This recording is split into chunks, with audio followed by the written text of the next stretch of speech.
تو فائنلی اب سارا کے صبر کا پھل اس کو ملنے والا ہے اور سارا کی اور مزمل کی شادی ہونے والی ہے، کیونکہ مزمل نے اب سارا کی ماں سے اپولوجائز کر لیا ہے اور یہ بھی کہا ہے کہ وہ سارا کو بہت زیادہ خوش رکھے گا، جس پر سارا اور اس کی پوری فیملی بہت زیادہ خوش ہے۔ جبکہ دوسری طرف روشین بہت بری طرح سے پھنس چکی ہے۔ روشین نے تو کبھی خوابوں اور خیالوں میں بھی نہیں سوچا تھا کہ وفا اتنی زیادہ چالاکی دکھائے گی اور اپنے بوائے فرینڈ یوسف کے ساتھ مل کر اس کو پورے خاندان کے سامنے ہی ذلیل کر دے گی۔ روشین نے تو یہ سوچا تھا کہ وہ وفا کا سارا راز فاش کر دے گی باسط کے سامنے، لیکن یہ تو سب کچھ الٹا ہی ہو گیا۔ لیکن وفا کی یہ خوشی بھی بالکل ہی ٹیمپریری ہے، کیونکہ وفا نے تو یوسف کو یہی کہا ہے کہ وہ یوسف سے پیار کرتی ہے اور یوسف سے ہی شادی کرے گی۔ اسی وجہ سے تو یوسف نے اتنا بڑا سٹیپ اٹھایا ہے کہ وہ روشین کے ہی خلاف ہو گیا اور باسط کو یہ کہہ دیا کہ روشین نے مجھے 2 لاکھ روپیہ دیا تھا کہ میں وفا کو ذلیل کر دوں، جبکہ میں تو وفا کو جانتا بھی نہیں ہوں۔ لیکن اب یوسف کو اس ٹائم پر یہ بات یاد آنے والی ہے جب وفا نے شادی کے وعدے کر کے مکر جانا ہے اور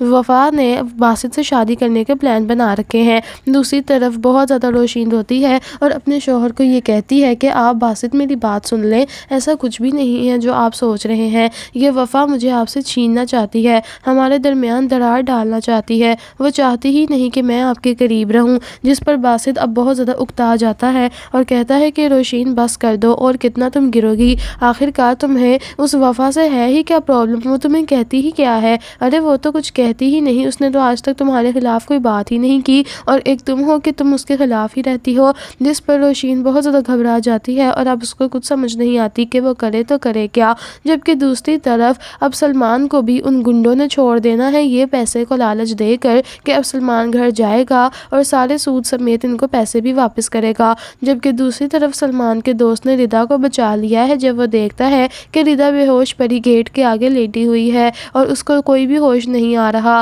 ردا کو جب ہاسپٹل لے کر جاتے ہیں تو پتہ چلتا ہے کہ ردا بیچاری بھوک اور پیاس کی وجہ سے بے ہوش ہوئی ہے اور اس کو ذرا بھی ہوش نہیں۔ ردا کو کچھ ہی دنوں بعد جب ہوش آتی ہے تو وہ بہت زیادہ گھبرائی ہوتی ہے اور رو رہی ہوتی ہے، اور وہ دل ہی دل میں سوچتی ہے کہ جو اس نے اپنے گھر والوں کے ساتھ برا کیا تھا، برا تو اس کے ساتھ بھی ہو گیا ہے، کیونکہ ردا کے گھر والے اب اس کو بالکل بھی ایکسیپٹ نہیں کریں گے۔ جس طرح سے یہ سب کے منہ پر کالک مل کے گئی ہے، گھر والے سب کے سامنے رسوا ہو کر رہ گئے ہیں، نہ محلے میں ان کی کوئی عزت رہی ہے اور نہ ہی خاندان میں۔ جبکہ اب دوسری طرف مزمل کی فیملی دوبارہ سے آتی ہے فاخرہ کے گھر میں اور فاخرہ سے اپولوجائز کرتی ہے کہ ہم نے اچھا نہیں کیا تھا، لہٰذا اب جس ڈیٹ کو سارا کی اور مزمل کی شادی طے پائی تھی اسی ڈیٹ پر ان دونوں کی شادی ہو رہی ہے۔ اب ان کے گھر میں دوبارہ سے خوشیوں کی لہر آ گئی ہے، جس پر سب لوگ دوبارہ سے بہت زیادہ خوش ہیں، لیکن دل میں جو ردا نے داغ لگا دیا ہے اور جو زخم دے کر ردا گئی ہے وہ تو بھرنے کا نام ہی نہیں لے رہا۔ خیر دوسری طرف اب ردا نے سوچ لیا ہے کہ وہ اب ہمت کر کے اپنے گھر جائے گی اور اپنے گھر والوں سے معافی مانگے گی، کیونکہ اس کے گھر والوں نے جو سلمان کے خلاف کہا تھا وہ باتیں تو سچی ہو گئی ہیں۔ سلمان اس کا سارا پیسہ اور زیورات لے کر فرار ہو چکا ہے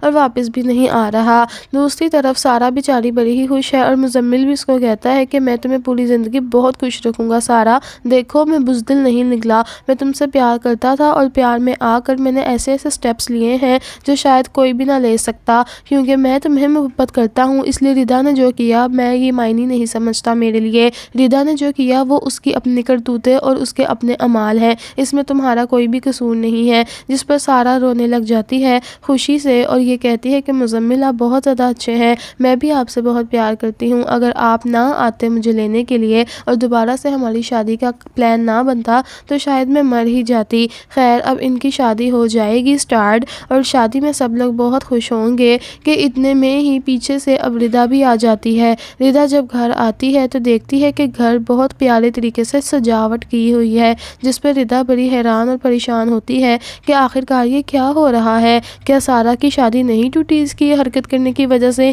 یا تو پھر کوئی اور مسئلہ ہے۔ لیکن دل ہی دل میں ردا سمجھ جاتی ہے کہ ایسا بھی ہو سکتا ہے کہ ردا کے کیے کی سزا سارا کو نہ ہی ملی ہو اور سارا کی شادی بالکل بھی نہ ٹوٹی ہو۔ جب ردا گھر آتی ہے تو دیکھتی ہے کہ سب لوگ اپنے اپنے کاموں میں مصروف ہوتے ہیں۔ ردا دیکھتی ہے گھر میں کوئی نہیں موجود ہوتا، سب لوگ شادی کے لیے میرج ہال پہنچ گئے ہوتے ہیں۔ ردا بھی سب لوگوں سے پوچھتے پوچھاتے ہیں، منہ چھپاتے ہوئے چلی ہی جاتی ہے وہاں پر، اور جب وہاں پر جاتی ہے تو وہاں سب لوگ اس کو دیکھ کر ہکے بکے رہ جاتے ہیں، اور شہیر جب اس کو دیکھتا ہے تو کہتا ہے کہ تم یہاں سے کہاں آ گئی، تم تو مر چکی کافی ہو ہمارے لیے ردا، آپ ہی یہاں سے دفع ہو جاؤ، اس سے پہلے میں تمہیں خود یہاں پر قتل کر دوں۔ میری چھوٹی بہن کی خوشیاں برباد کرنے پھر آ گئی ہو؟ کیا اور کوئی کسر رہ گئی تھی جو آج پوری کرنے آئی ہو، یا تم چاہتی ہو کہ ہم ویسے ہی جیتے جی مر جائیں؟ جس پر ردا ہار جوڑ کر کہتی ہے شہیر کو کہ مجھے معاف کر دو، میں نے جو کیا میں نے اس کی سزا پا لی ہے۔ میں سلمان سے محبت کرنے کے لیے اور جلدی شادی کرنے کے لیے چلی گئی تھی، لیکن آج دیکھو میرے ہاتھ خالی ہیں،